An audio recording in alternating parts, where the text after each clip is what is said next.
Hi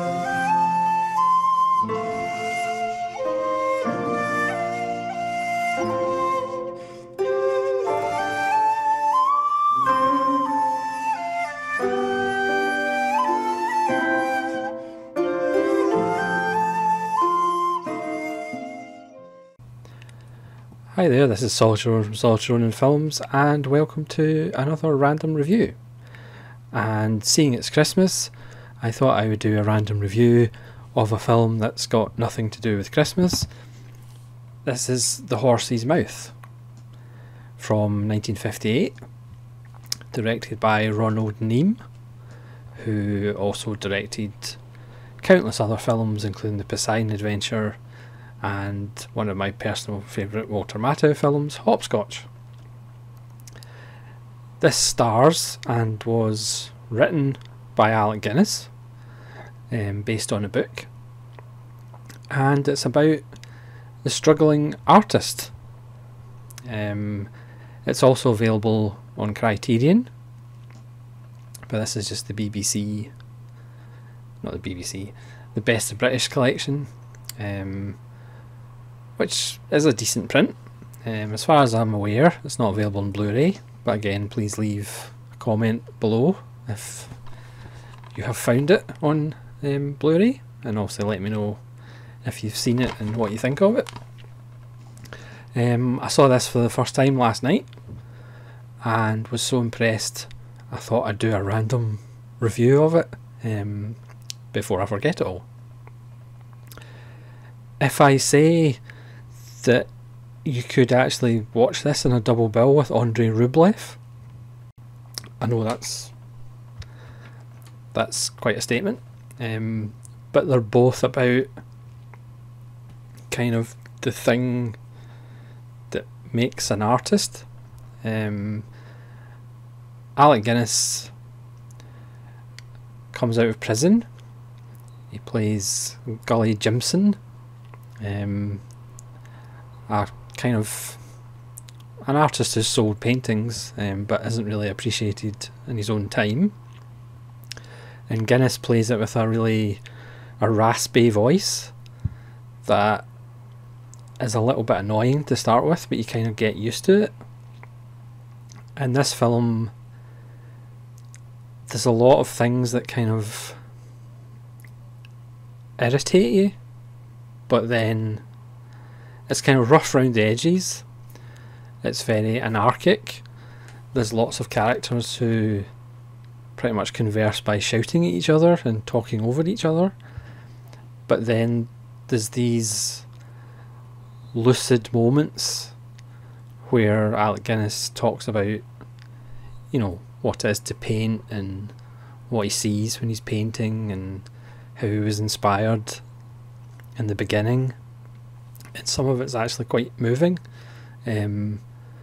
without getting sentimental. So he comes out of prison and he's followed by this young man who wants to learn from him. He wants to learn how to be an artist, and obviously Alec Guinness kind of shoos him away and is fairly nasty to him, but he always keeps coming back for more to help out because he just desperately wants to be an artist. And Alec Guinness has kind of two women in his life: his ex-wife and this barmaid that he kind of has a hate quiet respect relationship with. Again, the two of them just essentially shout at each other all the time, and I think there is something to the fact that he uses the raspy voice, and you know, people shout at each other and talk over each other, but then it's also mixed with just wonderfully shot and close up of Alec Guinness, and he kind of loses the raspy voice and he really speaks beautifully about, you know, art and what makes, you know, not him tick as a painter, but what he's kind of looking at and what he wants when he's painting. So it kind of just follows him about. He's always on the search for money, but he doesn't actually love money. He just kind of wants money so he can paint. He always talks about, you know, he can sell a particular painting, you know, for £7,000, which obviously in 1958 was a lot of money. But that never seems to be the means to his end. He's not really interested in the money, he still just wants to paint. So he somehow kind of inveigles his way into this posh couple's house. They're away they're away to Africa or something on holiday, and he falls in love with this blank wall, and he just wants to paint it. So he kind of gets into their apartment, has various inspirations that come to help him paint. Halfway kind of through this process, Michael Gough makes an appearance, very young looking Michael Gough, as a sculptor, and again the two of them shout at each other and they argue, and Michael Gough gets this concrete block delivered through the roof, so he's chipping away at his sculpture while Alec Guiness is painting the wall, and various characters come in and out, and Alec Guiness and Michael Gough shout at each other. But then there's a beautiful scene where they kind of go quiet, and Michael Gough asks Alec Guiness what he actually thinks of how his sculpture's going, and vice versa. Alec Guiness asks Michael Gough what he thinks of his paintings. So there's a moment of kind of begrudging respect between the two and quiet while they're kind of assessing each other's work. But of course that quickly descends into more shouting matches between the two of them, and it's a nice touch that afterwards we see Alec Guiness, and he pretty much says, you know, he's right about what he said about his painting. So again, it just follows him as he tries to get money from his ex-wife. He tries to get the one painting that she kept back, because that's the one that's going to give him lots of money, even though, like I say, he's not really that interested in money. And then it ends up that he has a kind of epiphany.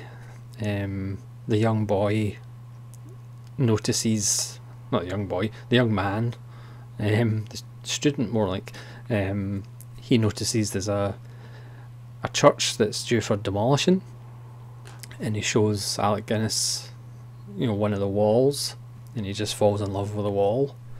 They has to paint it. So he actually gets people to have a lesson by him. So he charges people money and gives them a square to paint on the wall before the building's actually demolished.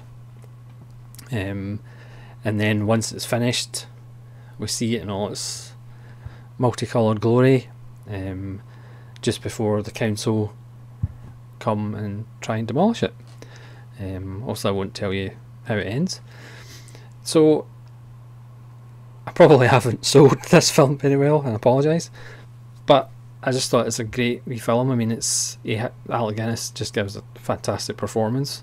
For all you kids out there who think his career started when he was in Star Wars, he was in films before Star Wars, and again, he's gruff, he's aggressive, he's crotchety, as we would say, but then there's just beautiful moments where he's like still and his raspy voice disappears, like when he lives kind of in a leaking kind of barge on the river, and there's just a beautiful moment at night when he's explaining to his female friend, the barmaid, who gives quite a broad performance, not a lot of subtlety in her performance, and he's just describing how he kind of fell in love with art and painting and knew that he had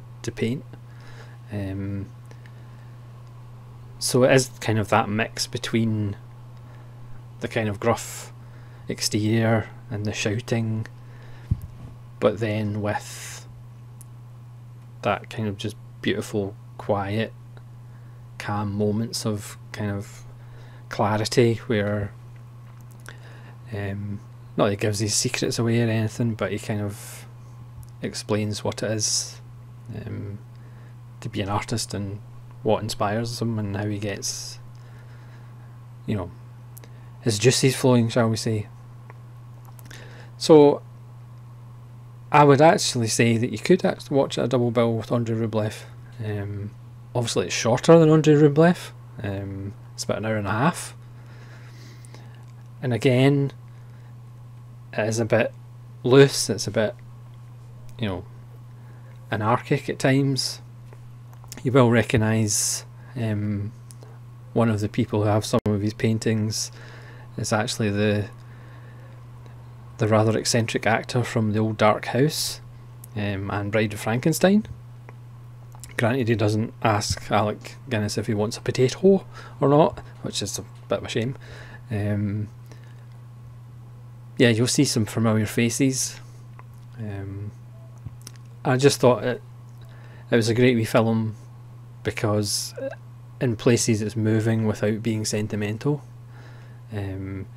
Just kind of like the character, whenever you think, you know, he's going to be nice, he returns to his raspy, crotchety ways. And it is such a great performance by Alec Guiness. And I was actually quite surprised when I saw that he wrote the screenplay as well. But I mean, it is a great part for an actor to do. Like I said, there's great like little monologues, there's great one-liners, and it's just a body romp, and it does have some beautiful artwork in it, depending on your tastes. Certainly couldn't be made in black and white. It's definitely a colour film from 1958, so it's got that, you know, late 50s, early 60s colour palette to it, and it's just a great wee film, a highly enjoyable hour and a half. Strange enough, my dad had always talked about it, but it was more to do with the music and kind of Alec Guinness's performance in it. And it's a lovely wee film, and it's probably a film that has kind of fallen through the cracks, even though, as you can see, it is on Criterion. But again, leave comments if you've seen it, what you think of it, and whether or not it's available on Blu-ray anywhere, because it would look even better on Blu-ray. So thank you very much for watching. Have a Merry Christmas for those of you who believe in Christmas, and have